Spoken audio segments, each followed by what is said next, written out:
our fellow citizens, our way of life, our very freedom came under in a series of deliberate and deadly terrorist acts.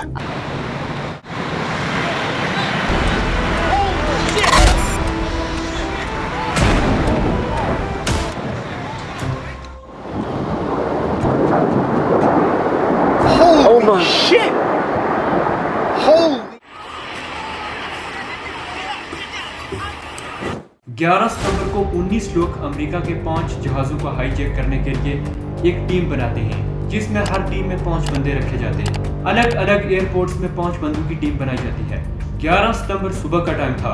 American airline flight 11 take off करती है Boston international airport से। इस flight को Los Angeles जाना था। करीबन 92 passenger थे इस फ्लाइट में, जिनमें से 5 हाईजैकर थे। 15 मिनट बाद पता चलता है कि ये प्लेन हाईजैक हो चुका है। इन 5 लोगों में एक आदमी था मोहम्मद अता, जो एक ट्रेंड पायलट था और ये रहने वाला था इजिप्ट का। ये कॉकपिट में घुसता है और पायलट से कंट्रोल छीन लेता है और प्लेन को 90 डिग्री मोड़ के वर्ल्ड ट्रेड सेंटर की तरफ मोड़ा जाता है। वर्ल्ड ट्रेड सेंटर उस वक्त दुनिया की सबसे ऊंची बिल्डिंग थी। इस प्लेन को उस टावर पर क्रैश कर दिया जाता है हाईजैकर के द्वारा।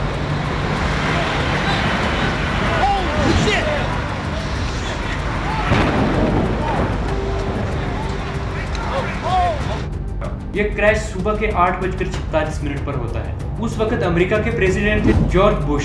ये एक फ्लोरिडा में स्कूल था, उस पर विजिटिंग के लिए निकले थे और जब इनको पता चलता है तो ये यकीन नहीं करते और बोलते हैं कि पायलट को हार्ट अटैक आ गया होगा, तो उस वजह से प्लेन क्रैश हो गया होगा। सिर्फ 17 मिनट बाद पता चलता है कि एक और फ्लाइट हाईजैक हो चुकी है। असल में ये जो टावर थे ये दोनों आमने सामने थे और एक और टावर था उसके आमने सामने सोथ टावर नाम से। यहाँ भी उसी सेम तरीके से पायलट से कंट्रोल छीन लेते हैं और प्लेन को उसी सोथ टावर पर क्रैश कर देते हैं।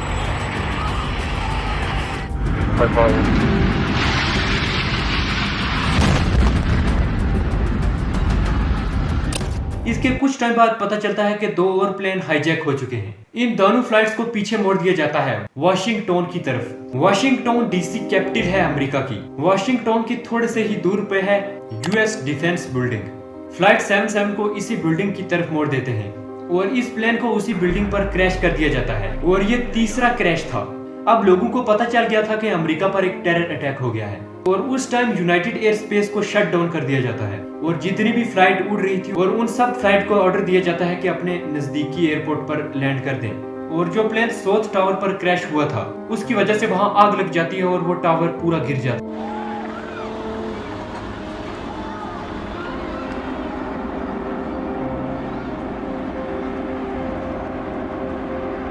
अब लोगों को चौथे प्लेन का डर था कि अब ये कहां क्रैश करेंगे। लोग गैस कर रहे थे इस प्लेन का क्रैश व्हाइट हाउस पर होगा या फिर यूनाइटेड स्टेट की कैपिटल बिल्डिंग पर होगा। जल्द ही इसमें बैठे पैसेंजर्स को भी पता चलता है कि ये प्लेन हाईजैक हो चुका है। इनके पास कोई ऑप्शन नहीं था, या तो ये देखते रहते बैठ के कि कैसे प्लेन क्रैश होता है या ये उन हाईजैकर से लड़ते। तो इन लोगों ने दूसरा ऑप्शन चुना, ये हाईजैकर से लड़ने लगते हैं और इसी वजह से प्लेन में हल्ला मच जाता है और ये प्लेन एक खाली खेत में क्रैश कर जाता है।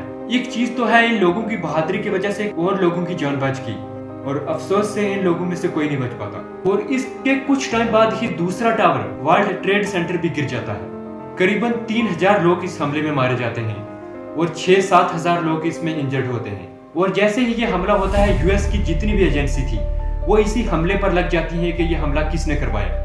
CIA, FBI, NSA बिना टाइम वेस्ट किए इस हमले की इन्वेस्टिगेशन करने लगते हैं। सबसे पहला ये काम करते हैं कि फ्लाइट में जितने भी पैसेंजर थे उनके पासपोर्ट और वीजा के जो रिकॉर्ड थे उनको चेक करें। छोटी से छोटी डिटेल इन्होंने निकाली। फिर पता चलता है कि इनमें 19 लोग थे वो हाईजैकर हो सकते हैं। इस हमले में प्लेन में हर चीज डिस्ट्रॉय हो चुकी थी। इस हमले में एक आदमी था मोहम्मद अता, वो अपना बैग गलती से एयरपोर्ट पे भूल जाता है और जैसे ही ये बैग मिलता है CIA को, वो जैसे ही खोलते हैं इस बैग को तो इनको जो चाहिए था वो मिल जाता है इसी बैग से।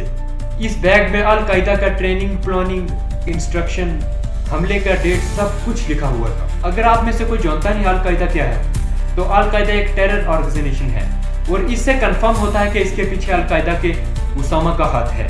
20 सितंबर 2001 को प्रेसिडेंट जॉर्ज बुश एक स्पीच देते हैं और ये अफगानिस्तान से कहते हैं कि हमें उसामा दे दो और जितने भी अफगानिस्तान में ये टेरर ग्रुप हैं अल कायदा, इसको बंद कर दिया जाए।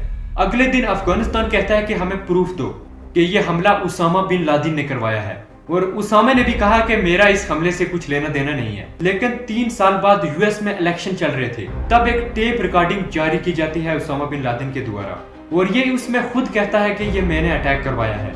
उसी दिन से इसकी उल्टी गिनती शुरू हो गई थी। उसामा ने कहा कि इन हमलों के पीछे कराने में कुछ रीजन है कि यूएस इजराइल को सपोर्ट करता है, और लेबनान में जो मुसलमानों के साथ हो रहा है उसमें यूएस सपोर्ट करता है। और इस अटैक के होने के बाद आप सोच नहीं सकते कि किस लेवल का इम्पैक्ट पड़ा।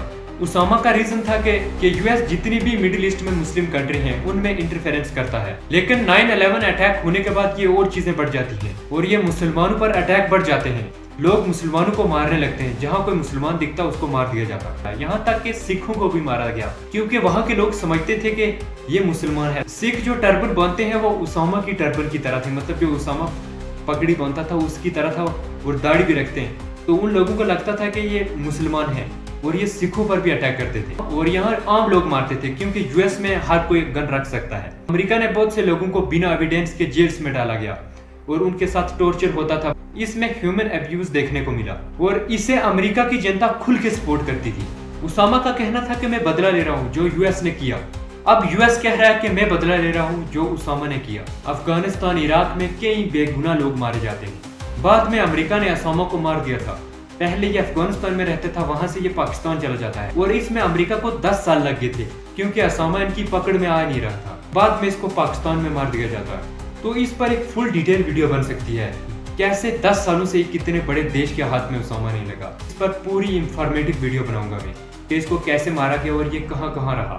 अगर आपको वीडियो थोड़ी सी भी इंफॉर्मेटिव लगी हो तो वीडियो को लाइक और चैनल को सब्सक्राइब कर दें। मिलते हैं आपसे अगली वीडियो में। शुक्रिया। A huge explosion now, raining debris on all of us. We better get out of the way.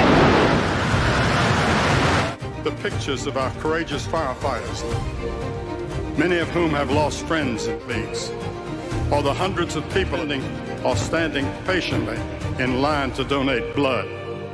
A tragedy like